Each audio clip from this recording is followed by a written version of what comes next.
కామారెడ్డి జిల్లాలో తాడ్వాయి మండల కేంద్రంలో రైతులు నిరసన కార్యక్రమాన్ని చేపట్టారు.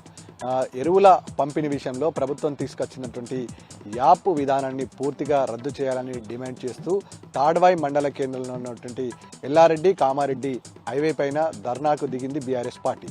ఈ నేపథ్యంలో గత కొద్ది రోజుల నుంచి ముఖ్యమంత్రి రేవంత్ రెడ్డి రైతులకు ఇచ్చిన హామీలను పూర్తి స్థాయిలో విస్మరించి వాళ్ళ రైతులను నట్టేట ముంచే ప్రయత్నం చేస్తుందని, ఎరువులు విత్తనాలతో కొరతతో పాటు సంపూర్ణ రుణమాఫీ జరగలేదని, ఇస్తామన్న రైతు బంధువుకు ఎగనామం పెట్టిందని, అదేవిధంగా పాడి పరిశ్రమను పూర్తి స్థాయిలో ఇబ్బంది పెట్టే విధంగా ఇన్సెంటివ్ ₹6 తగ్గించడం పట్ల రైతులు ఆగ్రహం వ్యక్తం చేస్తూ తాడ్వాయి మండల కేంద్రంలో దాదాపుగా 200 మందికి పైగా రైతులు ధర్నా చేపట్టారు. ఈ నేపథ్యంలో ఎల్లారెడ్డి నుంచి అదేవిధంగా కామారెడ్డికి వెళ్లే రహదారి పూర్తి స్థాయిలో నిలిచిపోయింది. పెద్ద ఎత్తున ట్రాఫిక్ జామ్ అయింది.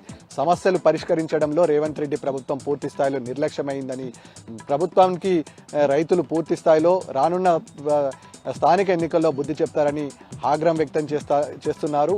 పూర్తి స్థాయిలో రైతులకు ఇచ్చిన హామీలను అమలు చేయాలని రైతులు డిమాండ్ చేసిన పరిస్థితి స్పష్టంగా కనబడింది.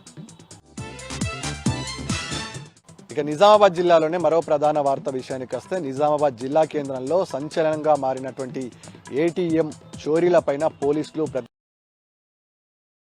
దర్యాప్తును వేగవంతం చేసేందుకు 5 ప్రత్యేక బృందాలను ఏర్పాటు చేశారు.